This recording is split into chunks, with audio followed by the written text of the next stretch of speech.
What's up, everybody? This is King Known NBA and Music Talk, and we are here to talk ESPN's top 10 of the ESPN Top 100 list. So this is part 2, and we're going to get into this, man. So number 10 is Anthony Davis. I think he's ranked a little bit too low. He played more games than he has played in the last 3 seasons.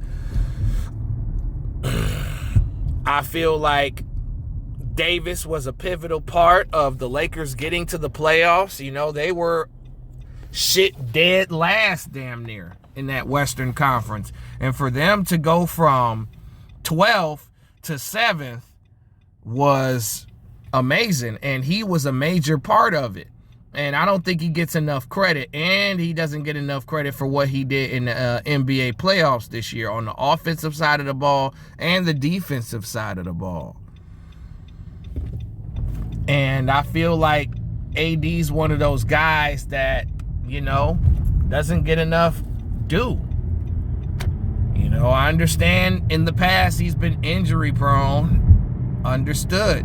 He missed some games this year, but he didn't miss any playoff games. And he, at some points, he looked like the number one option of the team because this dude was putting up crazy numbers.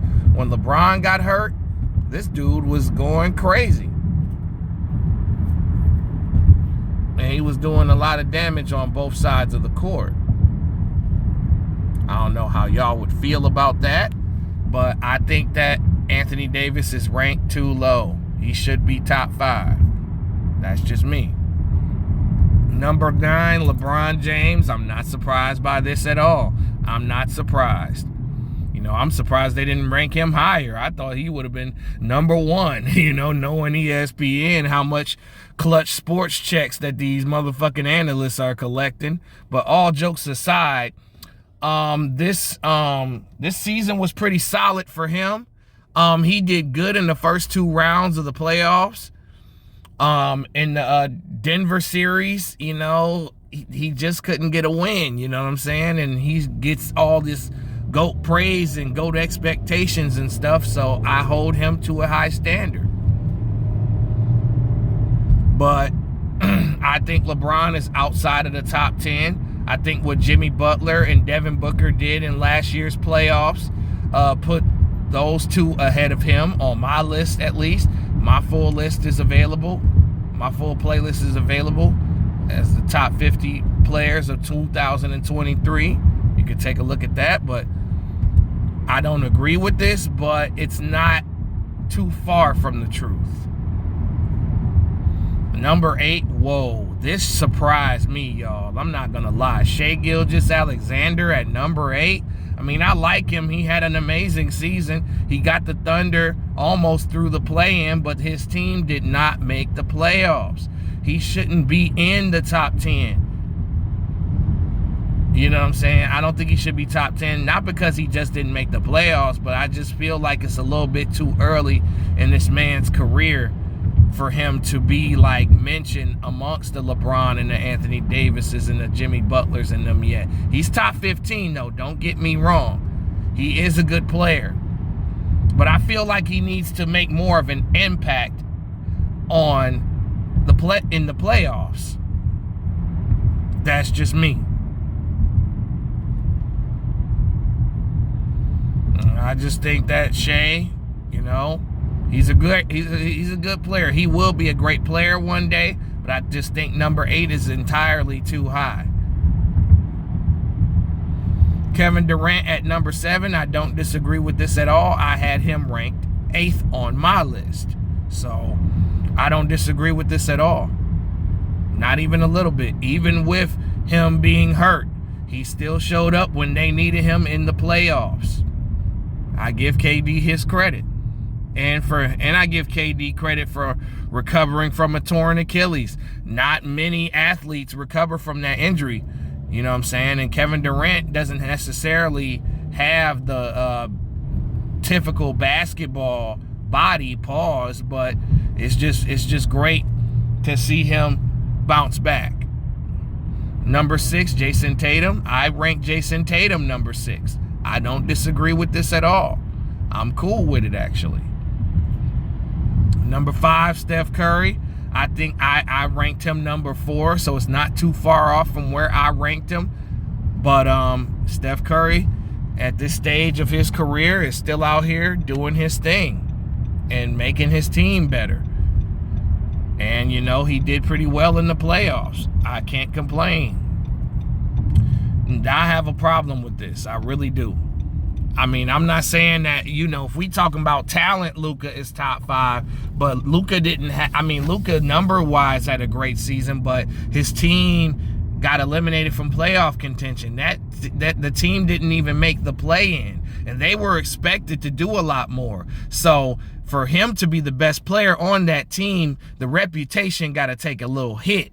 You know, pause, but the reputation takes a hit when, you know, you don't make the play-in. Like, that's my thing. And you are the number 1 option on that team. I feel like Luka should be probably ranked number 10, in my opinion. You know, because of the talent and the numbers, but that's all he gave the league last year. He didn't necessarily make the playoffs. You know, for a dude not to make the playoffs and be top 5, something is in the water. A little bit of bias played a role in that. Not gonna lie. Number 3, Joel Embiid. That's fair. He was the MVP of the regular season. I don't have a problem with this. I think all MVPs should be at least top 5 when it comes to ranking ball players. That all the MVPs of the league should be top 5. So I don't have a problem with this ranking. Number 2, Nikola Jokic. I definitely have a problem with this ranking because Nikola Jokic almost averaged a triple-double last season. You know, and a center, you know, this hasn't been done since, like, Wilt Chamberlain. I know Wilt Chamberlain ain't averaged a triple-double, but he did lead the league in assists. So we haven't seen production like this from a center since Wilt. And I think that year Wilt Chamberlain won the championship, if I'm not mistaken, with the 76ers. So I think Nikola Jokic got screwed out of the number 1 spot for no reason at all because, you know, during the playoffs, he was unstoppable. He had big performances. It's like, what else do you want from this guy? He's the number 1 player in the league. He should be ranked number 1. I don't know what happened. We'll get to that in a minute. All right. Number 1, Giannis Antetokounmpo. I mean, during the regular season, he was all right, but he did get injured. You know, he missed a couple of playoff games due to injury. And I think he only played like 1 minute of the All-Star game, and he sat out the rest of the game. Hope this is the right year I'm talking about. But anyway, I feel like he should not be number 1 at all. He shouldn't have 1 or 2 spot for me. I ranked him 3rd because it's just like, okay, he's great. He's talented. He plays defense when he wants to. But here's the problem. Like, he got eliminated out of the first round by an 8 seed. He got embarrassed last season. He should have consequences for that. You know, he's the best player on the team, and he needs to be held accountable for that. I don't think Giannis is number 1 in the league. I just don't. Not after last season, especially if they're going off of last season. You know, my criteria was explained. I don't know what criteria these guys are explaining. I don't understand. But this is incorrect, in my opinion. Overall, my thoughts on this list, I only agreed about with 50% of this list. And some of these rankings are atrocious. I did not agree with Ja Morant's ranking. I did not agree with Kyrie Irving's ranking. Although I love the fact that ESPN ranked Harden that low, I don't agree with Harden's ranking, but it was funny and good to see that Harden was held accountable. I did agree with that portion of it. But I don't know, guys. These are supposed to be ESPN's panel of NBA experts in quotation marks. I don't think experts pick this bullshit. Like, I'm not gonna lie, I disagree with a lot of this list. Like, straight up. It was dudes that didn't even make the playoffs ranked higher than guys that went deep into the playoffs. And I felt like Jimmy Butler and Devin Booker should have been top 10 over LeBron James and Shai Gilgeous-Alexander. Because Jimmy Butler went on a very magical playoff run last year, even won a game in the NBA Finals. He deserved some credit for that. I don't know if Emo Jimmy played a role in it. I don't know. I don't know what's up with the book hate. Devin Booker's top 10. Easy money, especially the playoff performances that he had.